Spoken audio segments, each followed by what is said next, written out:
الحمد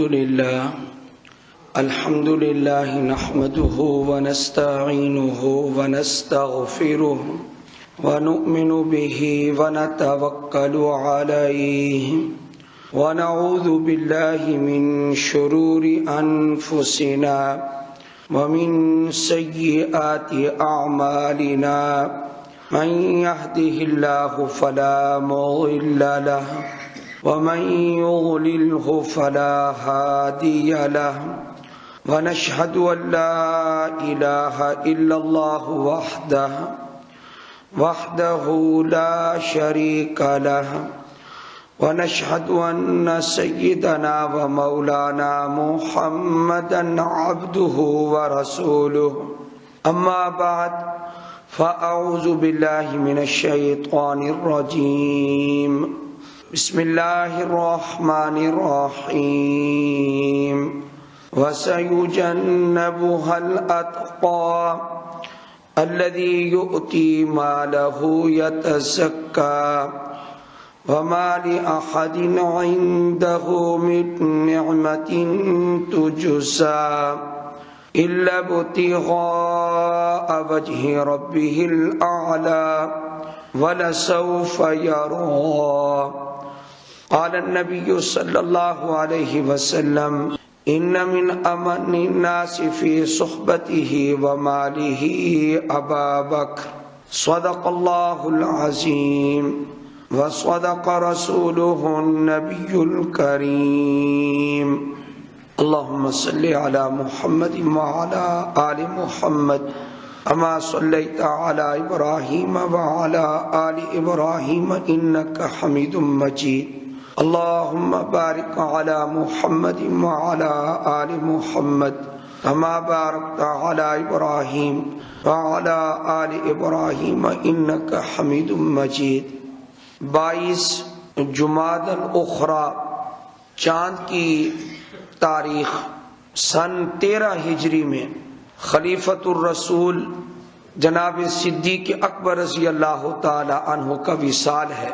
دنیا یاد کرتی ہے سائنسدانوں کو اور دنیا یاد کرتی ہے بڑے نامور لوگوں کو، لیکن ہم یاد کرتے ہیں خلیفۃ الرسول حضرت ابو بکر صدیق کو رضی اللہ تعالی عنہ۔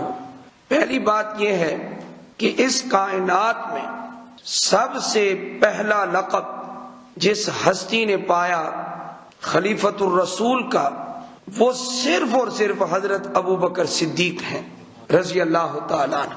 آپ دیکھ لیں خلفائے راشدین، ہمارا دین ہے، ہمارا ایمان ہے، لیکن سیدنا ابو بکر صدیق کے بعد رضی اللہ تعالی عنہ سیدنا عمر فاروق رضی اللہ تعالی عنہ کو دنیا یاد کرتی ہے امیر المومنین سے، فاروق اعظم کو امیر المومنین کہتی ہے۔ حضرت عثمان رضی اللہ تعالی عنہ کو دنیا یاد کرتی ہے امیر المومنین سے۔ حضرت علی حیدر کرار رضی اللہ تعالی عنہ کو لوگ یاد کرتے ہیں امیر المومنین سے۔ حضرت امیر معاویہ رضی اللہ تعالی عنہ کو امیر معاویہ کے نام سے یاد کرتی ہے دنیا، لیکن ایک شخصیت ایسی ہے کہ جس کو اللہ نے اس لقب سے مشہور کر دیا۔ وہ کیا لقب ہے؟ خلیفۃ الرسول، رسول کے خلیفہ صلی اللہ علیہ وآلہ وسلم۔ اگر اس دنیا میں کوئی خلیفۃ الرسول کے لقب سے مشہور ہوا تو وہ صرف اور صرف حضرت ابو بکر صدیق ہیں رضی اللہ تعالی عنہ۔ کچھ لوگ ہیں وہ کہتے ہیں نا کہ اگر کوئی شخص آسمان کی طرف منہ کر کے تھوکے تو اس کا تھوک سیدھا واپس اس کے منہ پہ آئے گا۔ ابو بکر کو گالی دینا، اتنی عظیم شخصیت کو بکواس کا ہدف بنانا اور ابو بکر صدیق پر تان اور تشنیع کرنا، یہ اپنے آپ کو گندا کرنے والی بات ہے۔ یہ یاد رکھیں، سیدنا ابو بکر صدیق کو اللہ نے وہ مقام دیا ہے کہ پوری کائنات مل کر ان کے اس مقام کو کم کرنا چاہے تب بھی کم نہیں ہوگا۔ اس کی وجہ یہ ہے، یہ کوئی انتخابات سے نہیں آئے، یہ کوئی ووٹوں سے نہیں آئے نبی کے مصلی پر، یہ کسی بادشاہ نے ان کو نہیں چنا۔ حضرت ابو بکر صدیق انتخاب ہے۔ اور کن کا انتخاب ہے؟ ابو بکر صدیق یہ اللہ کا انتخاب ہے اور رسول اللہ کا انتخاب ہے صلی اللہ علیہ وآلہ وسلم۔ اس لیے یاد رکھیں، کسی کے میڈیا پر بکواس کرنے سے یا اپنی مجالس میں زبان درازی کرنے سے ابو بکر کی شان میں کوئی کمی نہیں آئے گی۔ جو کہتا ہے وہ اپنا ہی منہ کالا کر رہا ہے اور اس پر پڑ رہی ہے، لعنت پڑ رہی ہے۔ آپ علیہ الصلوۃ والسلام نے ارشاد فرمایا، اذا رأيتم الذين يسبون اصحابي فقولوا لعنت اللہ علی شرکم، جب تم ایسے لوگوں کو دیکھو کہ جو میرے اصحاب کو گالی دے رہے ہیں، تم ان کو یہ کہہ دو لعنت اللہ علی شرکم، تمہارے اس شر پر، اس برائی پر خدا کی لعنت ہو۔ یہ اللہ کے نبی نے ہمیں حکم دیا ہے، ایسے لوگوں پر لعنت کرنا یہ اللہ کے نبی نے ہمیں حکم دیا ہے۔ اس لیے اللہ کی طرف سے ایسے لوگوں کے لیے رحمت کا تو سوال ہی پیدا نہیں ہو سکتا۔ سیدنا ابو بکر صدیق رضی اللہ تعالیٰ عنہ، جن کے بارے میں حضرت عمر رضی اللہ تعالیٰ عنہ سوچتے رہے کہ میں ان سے سبقت کر جاؤں، میں ان سے آگے نکل جاؤں، سوچتے تھے ابو بکر سے آگے نکل جاؤں، ابو بکر سے نیکی میں، ابو بکر سے مقام میں، ابو بکر سے رتبے میں میں آگے نکل جاؤں، ایسے کام کروں اسلام کے لیے، اللہ کے لیے، اللہ کے رسول کو خوش کرنے کے لیے صلی اللہ علیہ وآلہ وسلم، ایسے کام کروں کہ میں ابو بکر رضی اللہ تعالیٰ عنہ سے آگے نمبر لے جاؤں۔ یہ خود سیدنا عمر رضی اللہ تعالیٰ عنہ فرماتے ہیں، میں نے بڑی کوشش کی، ایک موقع آیا کہ اس موقع پر مجھے یقین ہو گیا کہ اگر میں بڑھ سکتا ہوں حضرت ابو بکر صدیق رضی اللہ تعالیٰ عنہ سے تو آج موقع ہے، میں ابو بکر سے آج بڑھ جاؤں گا رضی اللہ تعالیٰ عنہ۔ وہ کون سا موقع ہے؟ غزوہ تبوک ہے۔ آپ علیہ الصلوۃ والسلام نے فرمایا دور دراز کا سفر ہے، قافلہ بڑا ہے، مجاہدین کا، صحابہ کا، اور ان کی غذا ہے، ان کا خرچ ہے، اور ان کے گھوڑوں کا خرچ ہے، ان کے اونٹوں کا خرچ ہے۔ فرمایا مال کی ضرورت ہے تو بڑھ چڑھ کر حصہ لو اور مجاہدین کی مدد کرو، رومیوں سے جا کے لڑنا ہے۔ اور عرب کی سرحد پر دشمن آ چکا ہے لڑنے کے لیے۔ آپ علیہ السلام کو یہ خبر پہنچی، آپ نے جب ترغیب دی، خواتین نے اپنے زیور چندے میں شامل کروائے، اپنی بالیاں دی، اپنے کنگن دیے، دین کے لیے، جہاد کے لیے، اسلام کے لیے مال خرچ کیا۔ صحابہ نے بڑھ چڑھ کر چندہ دیا۔ حضرت ابو بکر صدیق رضی اللہ تعالیٰ عنہ سے پہلے حضرت عثمان رضی اللہ تعالیٰ عنہ کی بات سنیں، سینکڑوں اونٹ دیے، اور صرف اونٹ نہیں، ان کے اوپر لدا ہوا سامان بھی دیا، پورے لدے ہوئے اونٹ سینکڑوں دیے۔ حضرت عبد الرحمن بن عوف رضی اللہ تعالیٰ عنہ نے بہت چندہ دیا، اور بھی صحابہ نے دیا۔ اب یہ موقع تھا، آج حضرت عمر سوچ رہے ہیں رضی اللہ تعالیٰ عنہ، اگر میں بڑھ سکتا ہوں ابو بکر صدیق سے تو آج بڑھ سکتا ہوں۔ حضرت خود فرماتے ہیں جناب عمر بن خطاب کہ جتنا مال اس وقت میرے پاس آیا اس سے پہلے نہیں تھا، تو میں نے کہا آج زیادہ مال دے کر، زیادہ چندہ دے کر مجاہدین کو میں ابو بکر سے آگے نکل جاؤں گا۔ یہ میرے دل میں خیال آیا۔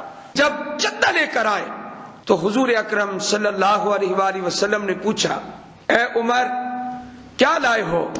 حضرت عمر رضی اللہ تعالیٰ عنہ نے کہا، اے اللہ کے رسول صلی اللہ علیہ وآلہ وسلم، نصف آدھا گھر والوں کے لیے چھوڑا اور پورا آدھا میں نے جہاد کے لیے وقف کر دیا، جہاد کے لیے لایا ہوں۔ آدھا مال پورے گھر کا، دل میں سوچ رہا تھا آج میں آگے نکل جاؤں گا۔ آپ علیہ الصلوۃ والسلام نے حضرت ابو بکر سے پوچھا رضی اللہ تعالیٰ عنہ، فرمایا ما ابقیت ما ابقیت لہم، اپنے گھر والوں کے لیے کیا چھوڑائے ہو؟ حضرت ابو بکر صدیق رضی اللہ تعالی عنہ نے جواب دیا اور بے مثال جواب دیا. فرمایا اے اللہ کے رسول صلی اللہ علیہ وسلم، ابقیت لہم اللہ و رسولہ، فرمایا گھر کا سارا مال، سارا سامان میں نے اکٹھا کر کے آپ کی خدمت میں حاضر کر کے میں نے یہ سعادت حاصل کی ہے کہ میں نے اپنے گھر والوں کے لیے سوائے اللہ اور اللہ کے رسول کی محبت کے کچھ نہیں چھوڑا. میں نے سارا مال لا کے رکھ دیا ہے. میرے بھائیوں، آپ کہاں بیٹھے ہیں؟ آپ تقریر سن سکتے ہیں، میں تقریر کر سکتا ہوں. گھر کا سارا مال اسلام کے لیے لٹا دینا نہ میرے بس میں ہے نہ آپ کے بس میں ہے. یہ صرف ابو بکر کا کام ہے رضی اللہ تعالیٰ عنہ. آپ اور میں کس خوشی میں پھر رہے ہیں؟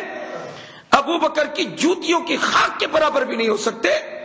آج کا حاجی، آج کا حافظ قاری، آج کا تہجد گزار جتنی بھی عبادت کر لے ابو بکر کے مقام کو نہیں پہنچ سکتا رضی اللہ تعالی عنہ. فرمایا اس وقت مجھے معلوم ہوا، مجھے کیا معلوم ہوا کہ ہاں آج کے بعد یہ مجھے فیصلہ کرنا ہوگا. حضرت عمر بڑے ذہین تھے. فرمایا آج کے بعد مجھے یہ فیصلہ کرنا ہوگا، اے عمر تو کبھی بھی ابو بکر سے آگے نہیں نکل سکتا. یہ کس نے فیصلہ کیا؟ یہ فیصلہ حضرت عمر نے کیا.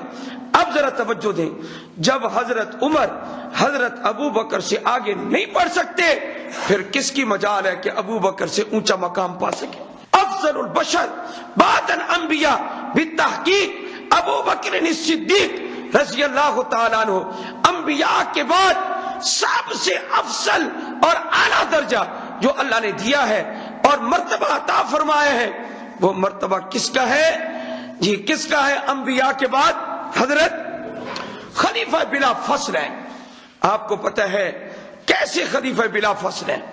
حضور صلی اللہ علیہ وآلہ وسلم کو 12 دن 13 دن 14 دن بخار رہا، سر میں درد رہا، تکلیف بڑھتی گئی. آپ علیہ الصلوۃ والسلام نے جس سوموار کو وفات پائی ہے، اس دنیا سے آپ نے کوچ کی ہے، آپ نے رحلت فرمائی ہے. 12 ربیع الاول کو آپ اس دنیا سے جانے والے بنے ہیں. یاد رکھیں اس سوموار سے پہلے جو جمعرات ہے، اس جمعرات کو نبی اکرم صلی اللہ علیہ وسلم نے عشاء کے وقت فرمایا میں مسجد میں نہیں جا سکتا، عشاء کے وقت مسجد میں نہیں جا سکتا، اور لوگوں کو حکم دو یہ کہ وہ جا کر میرا پیغام ابو بکر کو پہنچائے. مرو ابا بکر فلیصلی بالناس. فرمایا کہ بیماری کی وجہ سے، نکاہت کی وجہ سے، کمزوری کی وجہ سے میں مصلی پہ نہیں آ سکتا. آپ کے مصلی پہ کون آئے؟ یہ انتخاب رسول اللہ نے کس کا کیا ہے؟ فرمایا مرو ابا بکر فلیصلی بالناس، وہ میرے مصلی پہ آ کر لوگوں کو نماز پڑھائیں. یہ کس نے حکم دیا؟ نبی اکرم صلی اللہ علیہ وسلم نے. ذرا حساب کریں نمازیں کتنی بنتی ہیں. جس سوموار کو نبی اکرم صلی اللہ علیہ وسلم اس دنیا سے رحلت فرماتے ہیں، اس سے پہلے والی جمعرات کو آپ علیہ السلام نے حکم دیا ابو بکر کو کہو لوگوں کو نماز پڑھائے. عشاء کے وقت سے ابو بکر کی امامت شروع ہوتی ہے. آپ ذرا عشاء کو ایک طرف رکھ دیں. پہلے آپ 5 نمازیں، جمعہ کی 5 نمازیں، صبح سے لے کر عشاء تک 5 نمازیں، ہفتے کے دن کی صبح سے لے کر پھر شام تک 5 نمازیں، کتنی ہو گئی؟ 10. پھر اتوار کے دن حضرت ابو بکر صدیق نے نمازیں پڑھائیں، پھر اتوار کے دن صبح سے عشاء تک کتنی؟ اور ایک وہ عشاء والی نماز جو جمعرات کو پڑھائی، کل کتنی ہو گئی؟ 16. اور سوموار کا دن آیا جس دن حضور اکرم صلی اللہ علیہ وسلم اس دنیا سے جا رہے ہیں.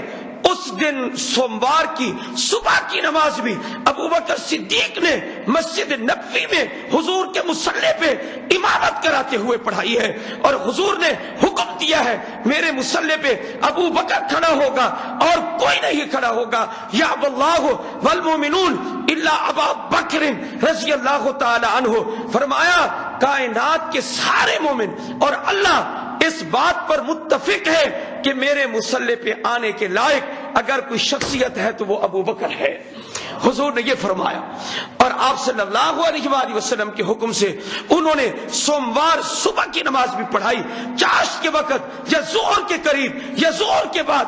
اختلاف روایات میں اختلاف ہے، سوموار کو وفات ہوئی ہے، بعض نے کہا چاشت کے وقت ہوئی ہے، بعض نے کہا ظہر کے قریب ہوئی ہے، بعض نے کہا ظہر اور عصر کے درمیان میں آپ علیہ السلام نے اس دنیا سے رحلت فرمائی ہے۔ تو نبی اکرم صلی اللہ علیہ وسلم کی موجودگی میں حضرت ابو بکر نے کتنی نمازیں پڑھائی؟ 17 نمازیں پڑھائی۔ اب حضرت علی رضی اللہ تعالیٰ عنہ جب بیعت کر رہے تھے، ابو بکر کے ہاتھ پر بیعت خلافت کر رہے تھے، سب لوگوں نے کی ہے، تمام امت کا اجماع ہے ابو بکر کی خلافت پر، اور صرف خلیفہ نہیں، خلیفہ بلا فصل ہے، درمیان میں کوئی فاصلہ بھی نہیں ہے۔ فرمایا جب بیعت کی ہے تو کیسے بیعت کی ہے، الفاظ کیسے چنے ہیں؟ فرمایا کہ اے ابو بکر ہم آپ کے ہاتھ پر بیعت کیوں نہ کریں؟ فرمایا اس لیے کہ جب آپ کو اللہ کے نبی نے جی اس مصلی کے لیے، نماز کے لیے ہمارا امام چنا ہے تو ہم دنیا کے کاموں کے لیے بھی آپ کو اپنا امام چنتے ہیں۔ یہ حضرت علی نے فرمایا رضی اللہ تعالیٰ عنہ نے۔ غار میں 3 راتیں 3 دن گزارنے کے بعد جب سفر شروع ہوا، آپ علیہ السلام جب مدینہ کی طرف روانہ ہوئے، آپ مدینہ پہنچے، آپ کہاں تشریف فرما ہوئے؟ پہلے مدینہ شہر میں نہیں گئے، حضور اکرم صلی اللہ علیہ وآلہ وسلم قباء پہنچے ہیں، اور جب آپ قباء پہنچے ہیں تو قباء میں رہنے والے کچھ مسلمان ایسے تھے کہ جو مسلمان تو پہلے ہو چکے تھے۔ حضرت مصعب بن عمیر رضی اللہ تعالی عنہ کو آپ علیہ السلام نے پہلے بھیج دیا تھا، جاؤ وہاں لوگوں کو اسلام کی تعلیم دو، ان کو قرآن سکھاؤ۔ حضرت مصعب بن عمیر کی کوشش سے، ان کی تعلیم سے، تبلیغ سے بہت سارے لوگ مسلمان ہو گئے، لیکن انتظار ہو رہا تھا کس کا؟ کہ حضور اکرم صلی اللہ علیہ وسلم مدینہ میں تشریف لائے، مدینہ طیبہ میں آئے۔ آپ علیہ الصلوۃ والسلام حضرت ابو بکر صدیق رضی اللہ تعالی عنہ ایک درخت کے نیچے، سائے کے نیچے جا کر بیٹھ گئے اور اطلاع کر دی کہ ہم آ چکے ہیں۔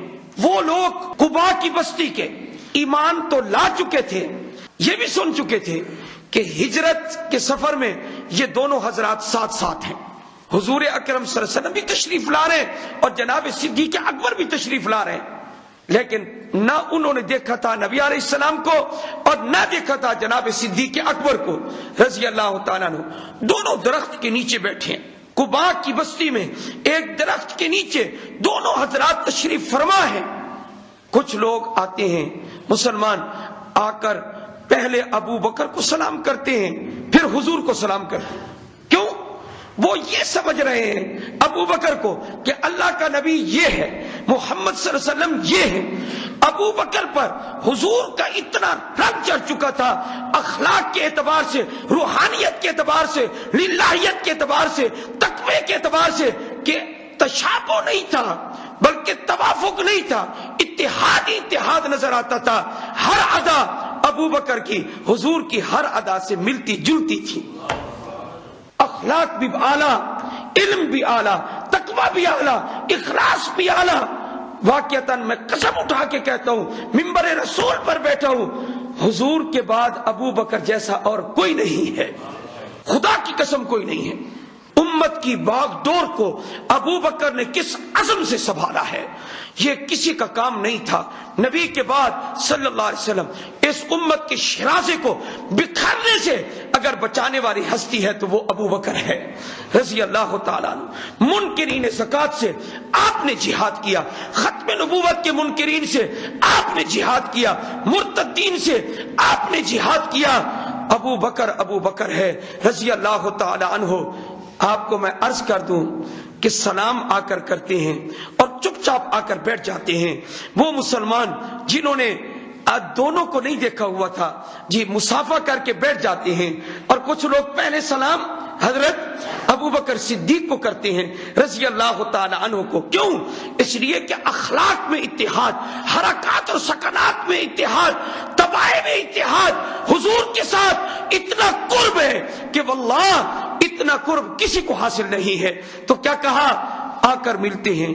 اب بیٹھے ہیں سوچ رہے ہیں اچھا ان میں یہ اللہ کے نبی ہیں، یہ ابو بکر ہیں. سوچ رہے ہیں اور کسی سے پوچھنے کی ہمت نہیں ہو رہی کہ آپ اللہ کے نبی ہیں، آپ ابو بکر ہیں. ہمت نہیں ہو رہی پوچھنے کی. اب بیٹھے ہیں حضرات. کیا خوش نصیب تھے قباء کی بستی والے کہ جنہوں نے محمد کا بھی دیدار کیا، ابو بکر کا بھی دیدار کیا. جی یہ تھے وہ حضرات. تو بیٹھے ہیں وہ حضرات کہتے ہیں اب کوئی ہو نا جو ہمیں بتائے کیا محمد یہ ہے ابو بکر یہ ہے، محمد یہ ہے ابو بکر یہ ہے. ابھی پتہ تو چل نہیں رہا یہ کون ہے اللہ کے نبی. ہم بیٹھے ہیں اور ہمت نہیں ہو رہی پوچھنے کی. آپ ذرا اس منظر کو اپنے تصورات میں لے جائیں. چپ چاپ بیٹھے ہیں سارے کے سارے. لیکن جیسے جیسے سورج بلند ہوتا گیا اور دھوپ پڑنا شروع ہوئی، اور دھوپ جو تھی وہ جب پڑی علیہ السلام کے جسد اطہر پر تو ایک عجیب منظر دیکھنے کو آیا. قباء والی بستی کے لوگوں کو کیا منظر نظر آیا؟ کیا دیکھتے ہیں کہ جب دھوپ پڑی اس دھوپ کے روکنے کے لیے، سایہ کرنے کے لیے جب ابو بکر اٹھے اور انہوں نے سایہ کیا حضور انور صلی اللہ علیہ وآلہ وسلم پر، چادر کے ساتھ سایہ کر کے یہاں کھڑے ہوئے ہیں اور کھڑے ہو کر سایہ کر رہے ہیں حضور پر. یہ منظر آپ کو نظر آ گیا؟ جب ابو بکر کھڑے ہوئے اس وقت قباء والوں کو پتہ چلا کیا یہ خادم ہے وہ مخدوم ہے، یہ خادم ہے وہ مخدوم ہے، یہ اللہ کا نبی ہے اور یہ ابو بکر ہے اور یہ یار غار ہے. صرف یار غار نہیں، یار مزار بھی ہے. یار غار نہیں صرف، یار مزار بھی ہے. اور حضور اکرم صلی اللہ علیہ وسلم نے ایک مرتبہ فرمایا انت صاحبی فی الغار. اے ابو بکر تو غار میں بھی میرا ساتھی تھا اور میں تجھے خوشخبری سناؤں. حضرت ابو بکر متوجہ ہوئے، فرمایا انت صاحبی فی الغار، تو غار میں بھی میرا ساتھی ہے. بس صاحبی علی الحوض، قیامت کا دن ہوگا حوض کوثر پر بھی تو میرا ساتھی ہوگا. حضور نے یہ فرمایا. میں اس سے زیادہ بیان نہیں کر سکتا. اللہ مجھے موت دے تو ابو بکر کی محبت پر دے. وآخر دعوانا ان الحمدللہ رب العالمین.